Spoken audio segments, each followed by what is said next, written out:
உங்க குழந்தை அடம் பிடிச்சு அழுகுதா? நீங்க பெற்ற குழந்தைய உங்களாலே கண்ட்ரோல் பண்ண முடியலன்னா இந்த வீடியோ உங்களுக்கு. ரீசெண்ட் டைம்ஸ்ல நம்ம பார்க்குற ஒரு முக்கியமான விஷயம் என்னன்னா, என் குழந்தை அடம் பிடிக்குது, அதனால நான் மொபைல் ஃபோன் தந்துட்டேன். என் குழந்தை இது இல்லைன்னா வந்து கத்தி குமிச்சிரும், அதனாலயே நான் வாங்கிட்டு போறேன் அப்படின்னு பயந்த பேரண்ட்ஸா இருக்காங்க. அதாவது நம்மெல்லாம் வந்து பேரண்ட்ஸ்க்காக பயப்படுவோம். ஐயோ அப்பா கிட்ட வந்து எங்க ஜாமெண்ட்ரி பாக்ஸ் கேட்க முடியாதுங்க. அது மேக்ஸ் டீச்சர் வாங்கிட்டு வர சொல்லியிருப்பாரு. ஜாமெண்ட்ரி பாக்ஸ் கேட்க முடியாது, ஒரு வந்து மேப் கேட்க முடியாது. ஏன் ஸ்கூல்ல ஒரு போட்டோ எடுப்பாங்க இல்லையா, அந்த 5 ரூபா கேட்க முடியாதுங்க.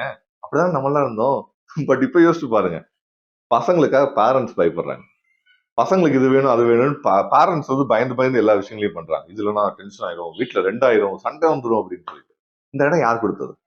இதெல்லாம் கொடுத்துட்டு கடைசியில வந்து என்ன சொல்லுவாங்கன்னா, இந்த காலத்து பசங்க ரொம்ப கெட்டு போயிட்டாங்கப்பா, யாருமே நம்ம சொல்றது கேட்கறதுன்னு சொல்லிட்டு சொசைட்டி மேல ஒரு பழிய போட்டுறது, இந்த மீடியா மேல ஒரு பழிய போட்டுறது, இந்த டிக்டாக் இந்த இன்ஸ்டாகிராம் மேல ஒரு பழிய போட்டுறது. இது ரொம்ப தப்பு. எல்லாமே எப்பவுமே சொசைட்டி எடுத்துக்கோங்க. சொசைட்டி அப்படின்றது மனிதர்களால் உருவாக்கப்பட்ட ஒரு இடம், சரிங்களா? நம்ம எல்லாம் சேர்ந்துதான் சொசைட்டி. இண்டிவிஜுவல்ஸ் பாத்தீங்க அப்படின்னா அவங்கள வீடுகள்ல தான் உருவாக்கப்படுறாங்க. நீங்க உருவாக்குற இந்த பசங்க தான் என்ன பண்றாங்க, வெளியே வந்து ஒரு சொசைட்டியா ஃபியூச்சர்ல வந்து ரெப்ளிகேட் ஆகுறாங்க. ஸோ நீங்க அவங்களை எப்படி வளர்க்குறீங்கன்றத பொறுத்து. இங்க மட்டும் என் குழந்தைக்கு எல்லாமே கிடைக்கணும், நான் வந்து பார்த்து பார்த்து பண்ணுவேன் அப்படின்னு பண்ணிட்டு, அந்த குழந்தைக்கு சொசைட்டிக்குள்ள வரும்போது நிறைய விஷயங்கள் கிடைக்காது இல்லையா? ஒரு ரெகனைசேஷன் கிடைக்காது, ஒரு அப்ரிசியேஷன் கிடைக்காது, நினைச்சது வந்து எடுத்தோடனே கிடைக்காது. அப்ப என்ன ஆகும்?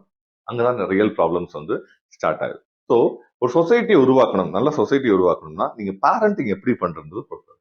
அண்ட் நிறைய பேரண்ட்ஸ் வந்து தான் வந்து ஒரு டாக்ஸிக் பேரண்டா இருக்கும் அப்படின்ட்டு தெரியாமையே ரொம்ப நல்லாவே டாக்ஸிக் பேரண்டிங் பண்ணிட்டு இருக்காங்க. அண்ட் நிறைய டாக்ஸிக் பேரண்டிங் எப்படி பண்ணக்கூடாது, எப்படி ஒரு பெட்டர் பேரண்டா மாறணுன்றத அடுத்த ஒரு வீடியோக்குள்ள சொல்றேன். அந்த மாதிரி நிறைய வீடியோஸ் பார்க்கணும்னா please do follow Aurora Academy. This is Charan.